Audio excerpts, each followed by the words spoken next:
अस्सलाम वालेकुम नाज़रीन, आप देख रहे हैं programme the review Kamran Yusuf और शहबाज राना के साथ। द रिव्यू में हम पाकिस्तान की मईशत, खारजा अमूर और नेशनल सिक्योरिटी से जुड़े मामलों पर बात करते हैं। पाकिस्तान और भारत के दरमियान कशीदगी बरकरार है। 10 रोज़ मुकम्मल हो गए हैं जब पहलगाम में वाक़या पेश आया था। 26 जो टूरिस्ट थे उनको गनमैन ने मार दिया था और उसके बाद इमीडिएटली भारत ने बगैर किसी सबूत के पाकिस्तान के ऊपर इल्ज़ाम लगाया और इल्ज़ाम लगाने के बाद जो बाकी दुनिया है उस पर भी आगे चल के बात करेंगे। इवन अमेरिका, यूरोपियन यूनियन, चीन, रशिया, इन ममालिक ने पाकिस्तान के ऊपर बराह रास्त इल्ज़ाम लगाने से गुरेज किया क्योंकि भारत ने इसके हवाले से सबूत फराहम नहीं किए थे। आज जो बड़ी डेवलपमेंट हुई है, एक खुसूसी इजलास तलब किया गया GHQ में कोर कमांडर्स का।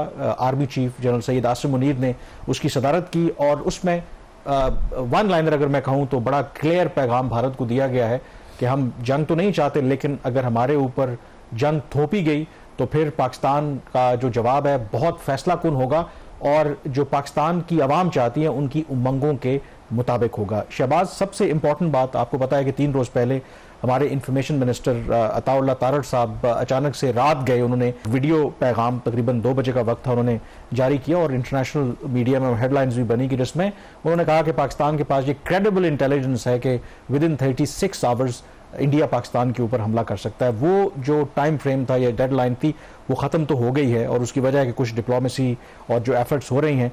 But I think to begin with हमें कंप्लेसेंट नहीं होना चाहिए।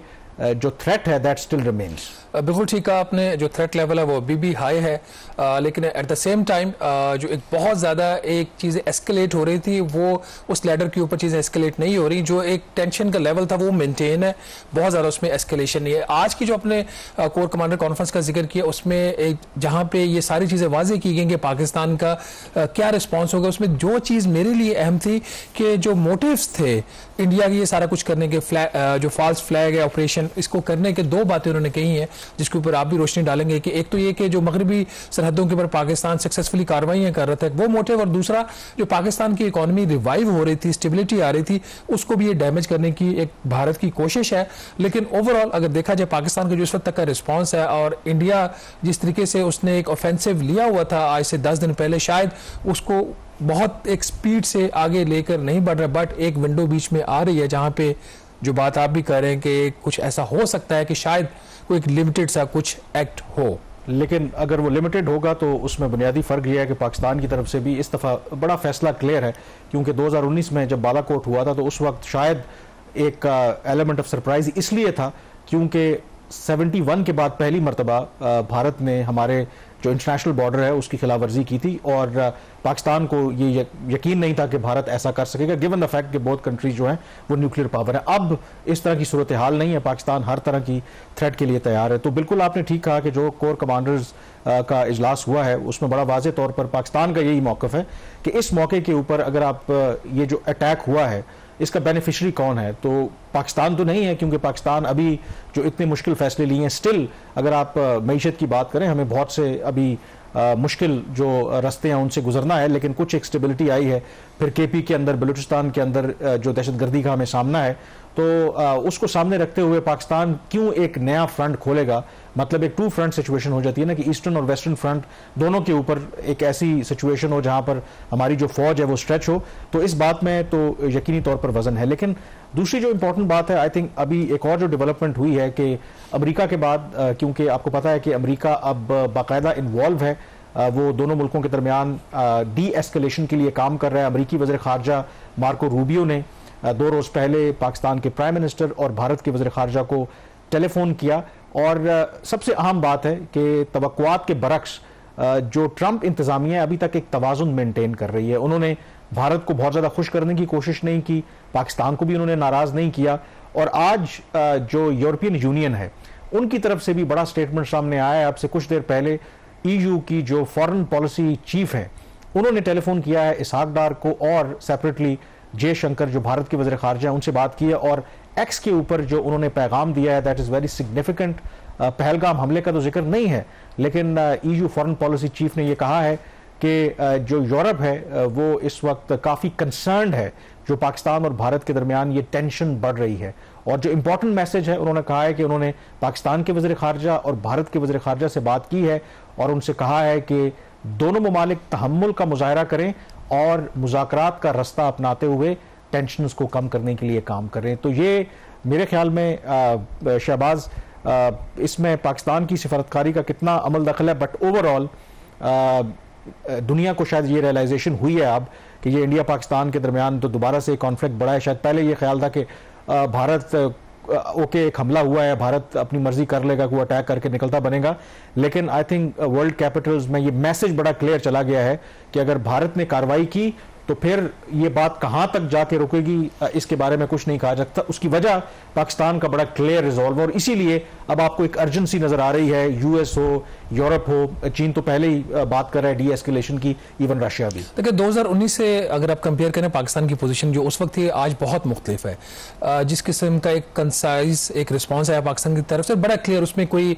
एम्बिग्यूटी नहीं थी, कोई उसमें अपोलोजेटिक रवैया नहीं था पाकिस्तान का कि ठीक है आपने जो करना है वो आपने करना है, फिर हम जो करेंगे वो दुनिया देखेगी। ये बहुत ही एक क्लियर मैसेज, जिसकी वजह से अगर आप देखें जो नेशन का एक मोरल भी था ना, उसका जो स्पिरिट था वो बहुत हाई हुआ है। साथ ही इसके जो एक जो ट्वीट दूसरा भी है जो जेडी वेंस का है, जो अमेरिकन डेप्यूटी उनके नाइब वाइस प्रेसिडेंट है, वो जो पहलगाम जब हमला हुआ तो भारत में वो मौजूद थे, भारत में मौजूद, उनका जो उसमें दोनों तरफ से वो बात कर रहे हैं कि अगर भारत कुछ करना चाहता है तो वो एक लिमिटेड, इसका जो इंप्रेशन उस ट्वीट का कुछ ऐसे आ रहा है कि अगर कोई भारत को कार्रवाई करना चाहता है बहुत ज्यादा ओवर एस्केलेशन ना करे। At the same time Pakistan की तरफ से भी बात कर रहे हैं कि पाकिस्तान का वो कह रहे हैं कि जो काउंटर टेररिज्म उसके लिए पाकिस्तान उसको सपोर्ट करे। आई थिंक जो कंसिस्टेंट है, जो अभी तक की पॉलिसी ट्रंप इंतजामिया ने अपनाई है कि वो यही कह रहे हैं, भारत को वो ये कह रहे हैं कि आप डी एस्केलेशन की तरफ जाएं, कोई ऐसा स्टेप ना लें जिससे एस्केलेशन बढ़े, और पाकिस्तान से ये कह रहे हैं कि इफ अगर एज ए रिस्पॉन्सिबल कंट्री अगर कोई तहकीकात में भारत आपसे मदद चाह रहा है तो वो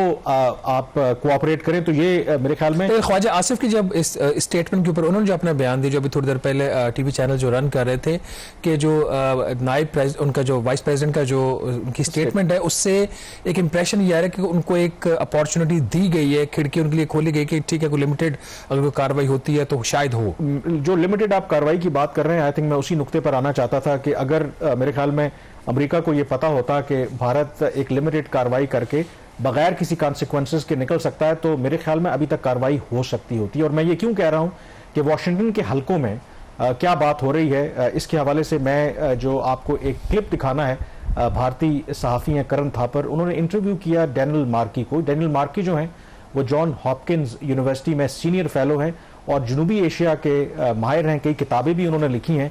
उनसे जब करण थापर ने पूछा कि मौजूदा सूरत हाल में पाकिस्तान और इंडिया की जो मिलिट्रीज हैं उनको आप कैसे कंपेयर करते हैं और किसके पास एडवांटेज है, तो सुने कि डैनियल मार्की ने क्या कहा। Point Dr. Markey, pull back and ask you a question both as an American academic and as an analyst who's been studying South Asia for many years. What's your assessment of the ability and the capacity of the two armies? How do they match up to each other? Well, I take seriously the idea that, if you're looking at a crisis situation, that they stack up in ways that do not redound significantly to the benefit of either side. Ultimately, India, being a much bigger country, a bigger power, and a bigger military, has advantages over the long term with respect to Pakistan. But in the near term and on the border, what you see is something that looks more like a stalemate. Pakistan does have the ability to respond reasonably effectively. That's what we've seen in the past. And India hasn't added to its military capability yet in ways that would fundamentally alter that, meaning it doesn't have considerably more aircraft. What we haven't seen is the introduction of other features of the militaries of either side. So, there is a possibility that you could see missile strikes, and that was something that we worried about in 2019 into Pakistan. But Pakistan also has missile capabilities, and so India would have to be concerned about that escalatory potential. We haven't seen the significant additional use of drone warfare or other things that have been used in other theaters. So it's possible that if this crisis were to drag on, we'd see some interesting and different dynamics that, frankly, again, here in Washington would look more destabilizing and worrisome in terms of escalation. But you don't have an overwhelming advantage on India's side. जी, Daniel Markey बड़ा clearly कह रहे थे कि India को कोई अगर short term war होती है तो किसी भी तरह का एडवांटेज नहीं है। इस पर मजीद भी डिस्कशन करेंगे। एक और बात जो कहा जा रहा है कि अभी तक भारत ने पाकिस्तान के खिलाफ मुमकिन तौर पर कार्रवाई क्यों नहीं की, एक फैक्टर कि पाकिस्तान का इस दफ़ा बड़ा एक फैसला कौन आप कह सकते हैं कि मूव है कि अगर भारत की तरफ से कोई भी जारियत होगी वो एक बार करेंगे, हम दो करेंगे और कोई नेशनल सिक्योरिटी कमेटी इधर मीटिंग नहीं होगी, इमीडिएटली उनको रिस्पॉन्स जाएगा। दूसरा फैक्टर कहा जा रहा है कि चीन है। भारत को थोड़ा सा ये भी डर है कि कहीं चीन जो है वो पाकिस्तान के लिए मदद के लिए ना आए, क्योंकि चीन ने इस तरह के स्टेटमेंट दिए हैं कि वो पाकिस्तान की टेरिटोरियल इंटेग्रिटी एंड सॉवरेंटी की का जो है वो तहफ़्फ़ुज़ करता है। इसके ऊपर जो डैनियल मार्की हैं, ज़ाहिर है कि अमरीकी पर्सपेक्टिव आप देखें कि वो किस तरह से देखते हैं कि चीन क्या इस क्राइसिस के अंदर इन्वॉल्व हो सकता है और उसका क्या रोल होगा, आइए वो सुनते हैं। Add one other feature here, which is of course the China angle, which I think gets too little attention. Of course, India has been more concerned about its border with China since at least 2020 than it has in some ways about its border with Pakistan, and has had to shift forces away from the Pakistan front to deal with that China front. And that means that India also has to have one eye on the China front throughout any crisis with Pakistan. And to some extent, that's always been true. But I think here in 2020, that's even more true than it was in 2019. And perhaps that introduces a degree of caution on India's part that might not have been there in the past, because it's concerned that it's not just dealing with Pakistan, that it might be dealing with a China problem as well. Is this a theoretical concern that the Indians should be conscious of and worried about? Or do you think there is a real possibility that if the situation between India and Pakistan spirals out of control to Pakistan's detriment, the Chinese will come in to assist their ally?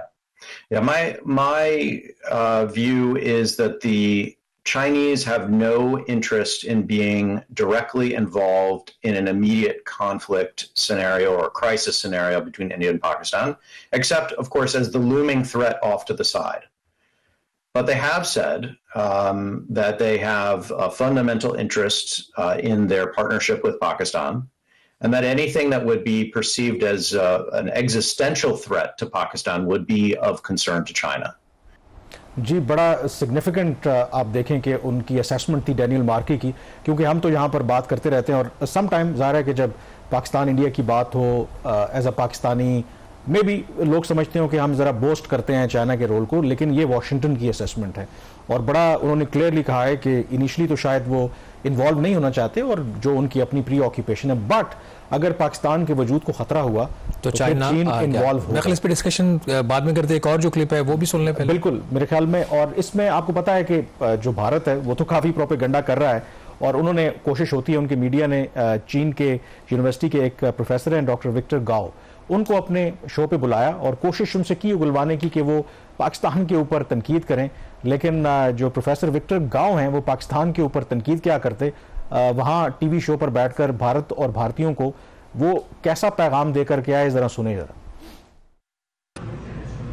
The point is very simple. We need to call for impartial and complete and thorough investigation into the background of this attack before any country should seize this opportunity to use this attack as the trigger for escalation of tensions or even conflict between India and Pakistan. Now, the third point I want to add, please, with your permission, is that China and Pakistan are all-weather ironclad allies. No one should second-guess this alliance between China and Pakistan. China will always come to Pakistan's help and assistance whenever Pakistan's sovereignty and territorial integrity will be threatened by any country. So this is a very serious matter. You're talking about a war between Pakistan and India on the one hand, and then you are talking about the ironclad alliance between China and Pakistan, and China's full commitment to defend Pakistan's sovereignty and territorial integrity. I'm glad, Professor Gao. जी, Victor Gao Chinese professor, मेरे ख्याल में इससे ज्यादा forceful statement हो नहीं सकती। और चाइना का स्टाइल ये खुद वो बात नहीं करते और ये एक्सपर्ट्स बात करते हैं। ये जो उनका व्यू है, बिकॉज चाइना का जो स्टाइल ऑफ गवर्नेंस है हमें अच्छी तरह से पता है, तो that is of course more और less the view of the government of China. Yes, so तीन चीजें क्लियर हो गई। अगर छोटा मोटा कोई होता है, कोई conflict between Pakistan and India, उसमें चाइना इंटरफेयर ना करे, लेकिन अगर बात एग्जिस्टेंशियल थ्रेट के ऊपर आई पाकिस्तान की तो फिर चाइना आएगा। और दूसरा, मिसाइल टेक्नोलॉजी दोनों कंट्रीज के पास है, एक मिसाइल आएगा तो उसके बदले में 2 जाएंगे। और तीसरी बात ये कि भारत जब भी पाकिस्तान के बारे में सोचेगा, उसकी जो आंख है, एक आंख पाकिस्तान पर और दूसरी उसको चाइना के ऊपर रखनी पड़ेगी। यहाँ पे थोड़ी ब्रेक ले लेते हैं, मेरे ख्याल में ब्रेक लेते हैं, लेकिन की पॉइंट यहाँ पर यही है, इसका मतलब है कि जंग जो है वो किसी मसले का हल नहीं है, इसलिए यहाँ पे ब्रेक लेंगे। ब्रेक के बाद हमें जलील अब्बास जिलानी ज्वाइन करेंगे, फॉर्मर फॉरेन सेक्रेटरी, और उनसे पूछेंगे कि हालात किस तरफ जा रहे हैं, क्या पॉसिबिलिटीज हैं। सो स्टे विद अस।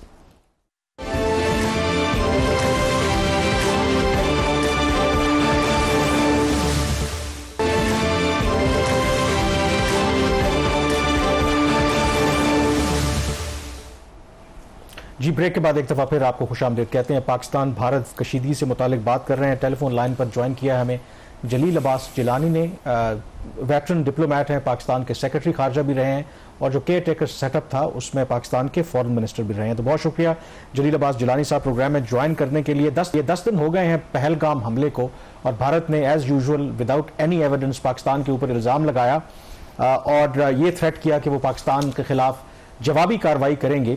अभी तक तो ऐसी कोई सिचुएशन नज़र नहीं आई। कुछ खतरा था, हमारे इंफॉर्मेशन मिनिस्टर ने भी कहा 2-3 रोज़ पहले, फिर कोई बैक चैनल या इंटरनेशनल डिप्लोमेसी और इंटरनेशनल प्लेयर्स एक्टिव हुए तो कुछ चीज़ें लगा कि on the face of it ठंडी हो गई हैं। सो आपके ख्याल में जो इंडियन जो मुमकिन तौर पर क्रॉस बॉर्डर कोई भी एक्टिविटी हो सकती है, उसका खतरा टल गया है या है अभी भी? मेरे ख्याल के मुताबिक तो 10 दिन पहले जो एक अफसोसनाक वाक़या हुआ पहलगाम में, उसके बाद जो हिंदुस्तान ने जो प्रोपेगेंडा लॉन्च किया पाकिस्तान के खिलाफ, उसकी पूरी दुनिया में कोई पजीराई नहीं हुई और कोई भी अप्रिशिएट नहीं किया गया। और उनका जो नैरेटिव था हिंदुस्तान का पाकिस्तान के बारे में और किसी किस्म की लिंकेजेस ड्रॉ करने का, उसको किसी ने भी एक्सेप्ट नहीं किया। जितने भी यूरोपीय ममालिक थे या अमेरिका था या मिडल ईस्टर्न ममालिक हैं, उन्होंने सबने हिंदुस्तान को ये कहा कि आपका जो ये है, आप जो एग्रेशन अगर आप मुस्तैद होंगे तो उसके बहुत ही नुकसानात होंगे। और उसी वजह से उनमें हिंदुस्तान में कंफ्यूजन की सी नौयत है, वहाँ की पॉलिटिकल लीडरशिप में भी और उनकी दिफाई लीडरशिप में भी। और खतरा आपका, जहां तक आपका सवाल है कि जी खतरा टल गया है, तो मैं ये समझता हूं कि खतरा शायद अभी नहीं टला। उसकी वजह यह है कि जो उन्होंने एक हाइप क्रिएट की हुई थी हिंदुस्तान ने पाकिस्तान के खिलाफ, और जिस किस्म की उन्होंने स्टेटमेंट्स दी थी, तो हो सकता है कि वो किसी भी वक्त एक बेवकूफ़ी का मुजाहरा करें। लेकिन उसके साथ साथ ही उनको पाकिस्तान की तरफ से भी एक वाज़ेह पैगाम मिल चुका है कि कोई किसी किस्म का भी एडवेंचर उन्होंने किया या किसी मिलिट्री एक्शन किया तो उसका एक भरपूर जवाब दिया जाएगा। और आज जो कोर कमांडर्स कॉन्फ्रेंस हुई है, उसके में भी इस अमर का भरपूर इजहार किया गया है कि हिंदुस्तान की तरफ से किसी किस्म की भी जो जारी है, क्योंकि उसका भरपूर जवाब दिया जाएगा। अच्छा जलील अब्बास जिलानी साहब, इसमें अगर आप ओवरऑल देखें इस वक्त चीन का, रूस का और अमेरिका का बाय एंड लार्ज जो उनकी तरफ से जो स्टेटमेंट्स आ रही हैं वो कोई इतनी इनकरेजिंग नहीं है इंडिया के लिए, जो हमेशा एक्सपेक्ट करता रहा है कि एटलीस्ट यूएस जो है वो उनके जो स्टांस को सपोर्ट करेगा। अभी लेटली जो यूएस वाइस प्रेसिडेंट की तरफ से एक बयान आया जो उन्होंने एक इंटरव्यू में बोला है, उससे कुछ लोगों का ये ख्याल है कि शायद इंडिया को एक ओपनिंग दी गई है कि अगर वो लिमिटेड कोई स्ट्राइक करना चाहे तो वो कर सकता है। आपके ख्याल में इसकी ये इंटरप्रिटेशन ठीक है या हम इसको गलत रीड कर रहे हैं? नहीं, मेरे ख्याल में तो मैं इस किस्म की इस इंटरप्रिटेशन में मैं नहीं यकीन करता। मेरे ख्याल में चाहे उनके प्रेसिडेंट की तरफ से हो, प्रेसिडेंट ट्रंप की तरफ से स्टेटमेंट हो, या वाइस प्रेसिडेंट जेडी वैंस की, मैंने भी उसकी उनकी स्टेटमेंट को, उनके इंटरव्यू को बहुत गौर से सुना है और उसको एनालाइज भी किया है। मेरे ख्याल में तो वो अपना हिंदुस्तान को ही कह रहे हैं कि आप रिस्ट्रेंट शो करें। एक दूसरी चीज ये है कि जितने भी यूरोपियन ममालिक हैं, उन्होंने, अगर आप इंटरव्यूज देखें इंटरनेशनल मीडिया के, या जितने भी डिफेंस एनालिस्ट हैं या पॉलिटिकल एनालिस्ट हैं, चाहे अमेरिका के हों, चाहे यूरोप के हों, चाहे हमारे साउथ एशिया के हों, इवन इंडिया के, तो उन्होंने इस बात को तस्लीम किया है कि हिंदुस्तान के नैरेटिव की जो इस दफा जो इस दहशतगर्दी के वाक़े के बारे में उन्होंने किया पाकिस्तान के खिलाफ, उसकी कोई एक्सेप्टेंस नहीं थी। और उनके जो उन्होंने कहा कि उनके पास कोई एविडेंस है, तो एविडेंस भी अगर उन्होंने किसी के साथ शेयर भी एक तो नंबर 1 नहीं किया, और दूसरा ये है कि उनका नैरेटिव भी इतना कन्विंसिंग नहीं हुआ। मैं वो डैनियल मार्की की कल इंटरव्यू सुन रहा था करण तापर के साथ, तो उसमें भी उन्होंने इसी बात की तरफ निशानदेही की कि हिंदुस्तान का जो नैरेटिव है वो कोई इतना कन्विंसिंग नहीं है इस दफा। इस वजह से हिंदुस्तान को मेरे अपने ख्याल के मुताबिक तो अपने 10 मरतबा या 100 मरतबा सोचना पड़ेगा कि किसी न किसी। अच्छा जलील अब्बास जिलानी साहब, आपने डैनियल मार्की के इंटरव्यू की बात की, हमने अपने पहले सेगमेंट में उनके कुछ क्लिप्स भी चलाए बिकॉज उनकी बड़ी इंपॉर्टेंट ऑब्जर्वेशंस थी, comparison between Pakistan and Indian military Chinese role. जो सवाल यहाँ पर है, आपने खुद कहा कि ये बड़ा, हालांकि लोगों को यही तवक्को थी क्योंकि अब जो पाकिस्तान और अमेरिका के ताल्लुकात की नौयत है और अमेरिका और भारत के ताल्लुकात की नौयत है बड़ी मुख्तलिफ है, लेकिन उसके बावजूद अमेरिका ने बड़ी एक मुतवाजन एक पॉलिसी ली है। EU की फॉरेन पॉलिसी चीफ का भी स्टेटमेंट आया है, उन्होंने भी डी एस्केलेशन की बात की है। आप इसे पाकिस्तान की सिफारती कोशिशों की कामयाबी समझेंगे या आपके ख्याल में ये एक्चुअली भारत की अपनी बेवकूफ़ियां हैं कि जिसकी वजह से अब उनको अपने जो एलाइज हैं वो भी सपोर्ट करने से गुरेज कर रहे हैं? मेरे ख्याल में दोनों चीजें हैं। एक तो हमारी जो, मैं तो अपनी सफारती कामयाबी भी समझूंगा, और दूसरा ये है कि हिंदुस्तान की जो एक उन्होंने गलतियां की हैं पिछले कई बरस से, और जो मसलन आप देखें कि उन्होंने जो कनाडा के अंदर असैसिनेशन कैरी आउट की, या उन्होंने अमेरिका में कोशिश की, या बाकी ममालिक में की, यूरोप में भी और फिर पाकिस्तान में भी, उससे हिंदुस्तान का इमेज जो है वो बुरी तरीके से टार्निश हुआ। और फिर इस वाक़े के बाद जो उन्होंने जो इंडस वाटर्स ट्रीटी को सस्पेंड किया या हेल्ड इन अबेंस किया, तो उसमें मेरे ख्याल में तो पूरी दुनिया से उसके ऊपर कंसर्न का इजहार किया गया है, और किसी भी मुल्क ने उसको अप्रिशिएट नहीं किया। अप्रिशिएट इसलिए नहीं किया क्योंकि ये एक लोअर राइपेरियन स्टेट के हकूक होते हैं जिसको अपर राइपेरियन में डिफेंड करना होता है, और ये हमारी इंटरनेशनल एक ट्रीटी थी, इंडस वाटर्स ट्रीटी, जिसको यूनिलैटरली किसी भी सूरत में हिंदुस्तान ना उसको रिवोक कर सकता है ना उसको सस्पेंड कर सकता है। दूसरी बात यह है कि हिंदुस्तान खुद राइपेरियन स्टेट जो है, लोअर राइपेरियन स्टेट है विज़ावी चाइना, और अगर कल को चाइना इस किस्म का इक़दाम उठाए तो फिर हिंदुस्तान की जो सी है वो काफी हालत खराब हो सकती है। तो मेरे अपने ख्याल के मुताबिक ये जो फैसले किए हैं हिंदुस्तान ने, एक तो नंबर 1 उसको कहीं भी अप्रिशिएट नहीं किया गया, दूसरा उनके झूठे नैरेटिव को एक्सेप्ट नहीं किया गया, और तीसरा जो उन्होंने एक इंटरनेशनल लॉ की और इंटरनेशनल ट्रीटी लॉ की, इंटरनेशनल ह्यूमैनिटेरियन लॉ की जो उन्होंने खिलाफ वर्जी की है, उसमें पूरी दुनिया के अंदर एक कंसर्न पाया जाता है। मैं ये समझता हूँ कि जो ट्रंप एडमिनिस्ट्रेशन है उन्होंने भी एक बड़ा एक बैलेंस किस्म की पॉलिसी अडॉप्ट की है विज़ावी पाकिस्तान एंड इंडिया।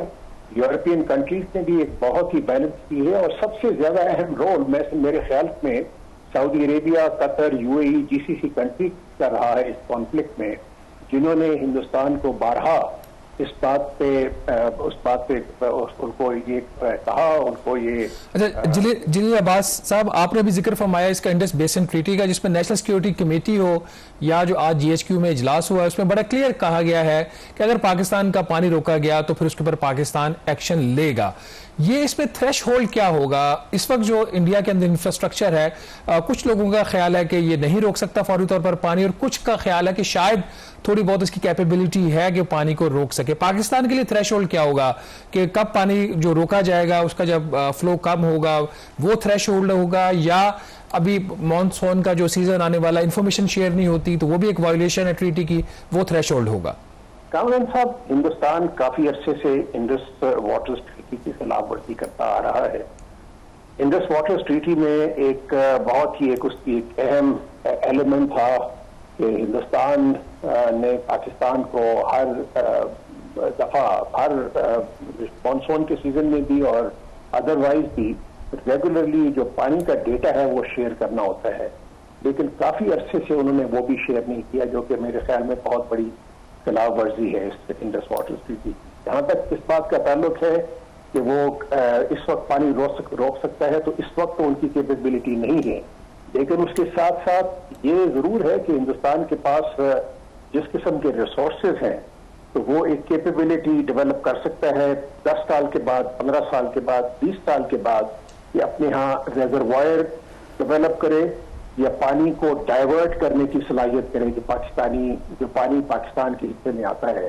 तो उस सूरत में एक बहुत ही एक संगीन सूरत हाल डेवलप हो जाएगी। अच्छा जलील साहब, वक्त हमारे पास कम है, मैं आखिर में आपसे ये सवाल जरूर पूछना चाहूंगा। इम्पोर्टेंट जो है जलील साहब, वक्त क्योंकि कम है, तो एक जो इम्पोर्टेंट डेवलपमेंट हुई कल, हमने देखा कि नेशनल सिक्योरिटी एडवाइजर की तैनाती, इनफैक्ट जो मौजूदा DGISI हैं, ये भी पहले कभी नहीं हुआ, उनको इजाफी चार्ज दिया गया नेशनल सिक्योरिटी एडवाइजर का। अब इसको बहुत से लोग इस एंगल से भी देख रहे हैं कि शायद जो इंटरनेशनल डिप्लोमेसी और जो रीजनल कंट्रीज एक एफर्ट कर रही हैं कि शायद हो सकता है कि इस क्राइसिस के नतीजे में कोई अपॉर्चुनिटी भी निकले। माजी में भी जो हमारे यहाँ NSA रहा है बेसिकली वो इंडिया के साथ बैक चैनल के लिए इस्तेमाल हुआ है।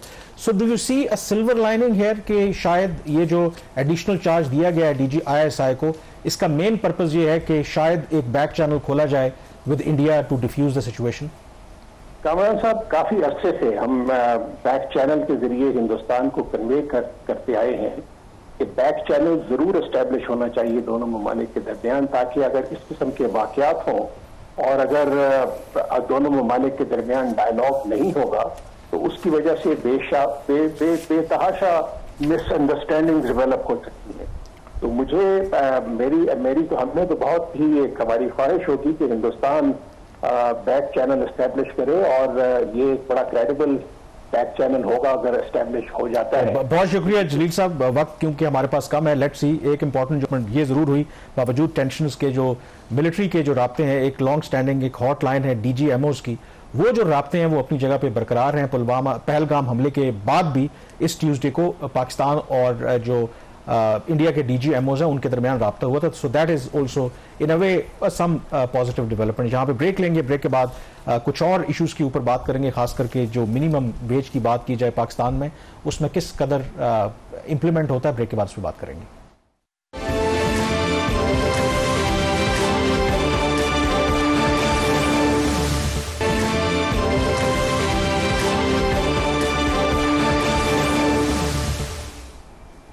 जी, ब्रेक के बाद एक दफा फिर आपको खुशामदीद कहते हैं। पूरी दुनिया में 1 मई को लेबर डे यानी कि मजदूरों का आलमी दिन मनाया जाता है, लेकिन अफसोस के साथ जैसे पाकिस्तान के अंदर भी नेशनल हॉलीडे तो होती है, लेकिन जो बेचारा मजदूर है वो अपनी दिहाड़ी के लिए अपने जो काम है वो करता रहता है। और शहबाज, जिस तरह बाकी दुनिया में हर जो गवर्नमेंट है एक मिनिमम वेज मुकर्रर करती है, और पाकिस्तान में इस वक्त जो मिनिमम वेज यानी कि जो भी आप किसी को भर्ती करते हैं वो 37,000 रुपये होनी चाहिए। और हमें पता है कि जो प्राइवेट सेक्टर है वहाँ पर तो शायद ही कोई इस पर अमल दरामद करता है।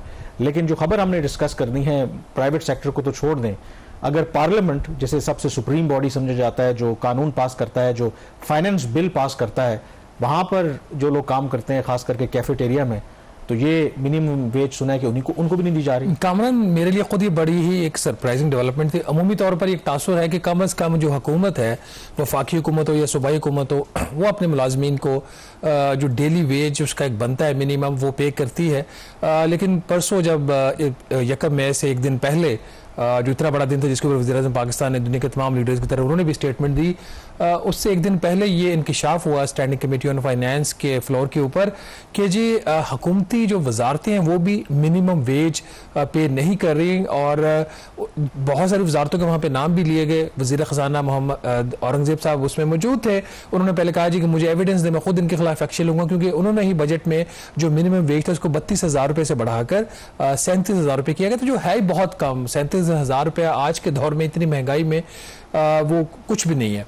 एनीहाउ, जब उनको बताया गया, और ये जो इशू था ये गालिबन पाकिस्तान पीपल्स पार्टी के MNA आगा रफ़ीउल्लाह वो लेके आए थे, उन्होंने जब बताया कि जी जो वजारतें हैं जो इसमें वायलेट कर रही हैं, उसमें जो ख़ास तौर पर जो नाम है सरप्राइजिंगली जो ministry for overseas Pakistanis and human resource development, जिसका काम ही ह्यूमन रिसोर्स डेवलपमेंट है जिस वजारत का, उसके जो सब ऑर्डिनेट डिपार्टमेंट्स हैं, वो जो उनके जो नीचे तालीमी इदारे उनके जो मुलाजमीन उनको 28,000 रुपया मिनिमम वेज पे करें, जो कि तकरीबन 10% कम बनता है जो जितना उनको, बल्कि उससे भी ज़्यादा कम बनता है जितना उनको देना चाहिए। ये कोई छोटी वायलेशन नहीं है। सिर्फ ये वजारत ने साइंस एंड टेक्नोलॉजी की मिनिस्ट्री का नाम लिया गया, इंटर प्रोविंशियल कोऑर्डिनेशन की वजारत का वहाँ नाम लिया गया, फिर उसके साथ PTV पाकिस्तान टेलीविजन, उसके बारे में वहाँ कहा गया आगा साहब की तरफ से कि वो मिनिमम वेज पे नहीं कर रहा।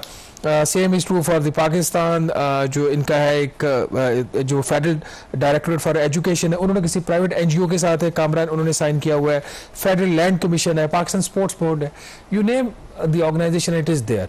तो ये कम से कम ये इस चीज़ की तरफ एक अक्कासी करता है कि हुकूमतों के अंदर जो सरकारी ऐलानात होते हैं वो ज़्यादातर पब्लिसिटी स्टंट होते हैं। अगर प्राइम मिनिस्टर शहबाज शरीफ साहब अपनी हुकूमत के तहत ये उनके जो अदारे हैं वहाँ पे ये डिसीजन इम्प्लीमेंट नहीं करवा सकते, फिर जो सैयद नवीद कमर है जो स्टैंडिंग कमेटी के चेयरमैन, राइटली उनका, तो फिर हम प्राइवेट सेक्टर से हम क्या एक्सपेक्ट करें कि वो इसको जो मिनिमम वेज है वो सवाल ये वक्त क्योंकि कम है कि अब जब ये बात नोटिस में आई गई है तो गवर्नमेंट के पास कोई जवाब है, कोई उन्होंने लाएअमल बताया है कि इसके ऊपर अमल दरामद किया जाएगा, या बस ठीक है ये पॉइंट आउट हुआ है बाकी बात खत्म?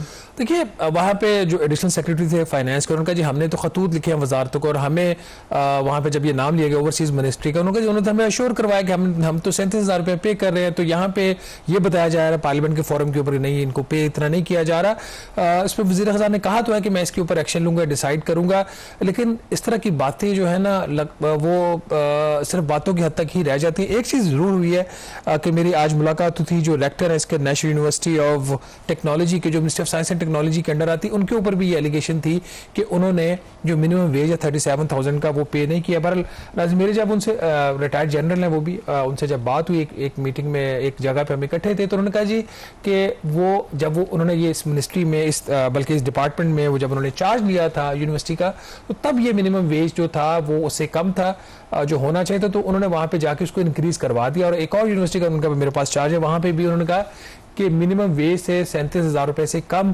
पैसे दिए जा रहे थे, तो उन्होंने कहा मैंने जाके उसमें इजाफा करवाया है। तो एटलीस्ट उन्होंने इस चीज़ को एक्नॉलेज किया कि वाकई ये हो रहा है, तो बाकी वजारतों का भी होपफुली वो इस चीज़ को जस्टिफाई करेंगे। उनका जस्टिफाई करने इसलिए ज़रूरत है उनको, अगर उनका नाम गलत लिया गया स्टैंडिंग कमेटी के फ्लोर के ऊपर तो वो भी उनको एक्सप्लेन करना चाहिए, और अगर उनका नाम सही लिया गया है तो फिर इसके ऊपर प्राइम मिनिस्टर को एक्शन लेना चाहिए। यहाँ पे हम छोटी सी ब्रेक लेंगे और ब्रेक के बाद जब वापस आएंगे तो बात करेंगे पाकिस्तान में महंगाई बढ़ने की रफ्तार की, जो कि अब कहा जाता है कि 6 दहाइयों की सबसे कम तरीन सतह के ऊपर है। क्या ये बात ठीक है? इस पर बात करेंगे छोटी सी ब्रेक के बाद।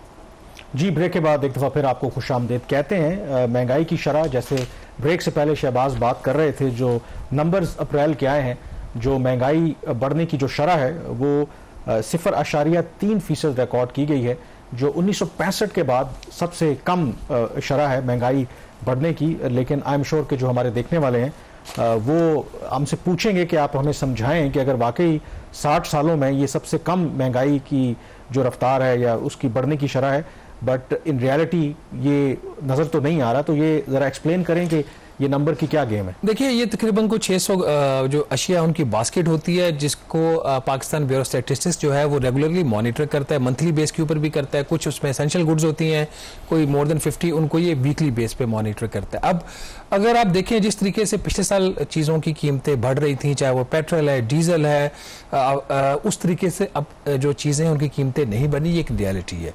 तो कीमतें अगर कम भी नहीं ओवरऑल तो बड़ी भी नहीं है, तो 0.3% का मतलब ये है कि चीज़ों की कीमत कम नहीं, बट सिर्फ बढ़ी है या ना होने के बराबर बढ़ी है या मामूली सी बढ़ी है, एवरेज प्राइस है।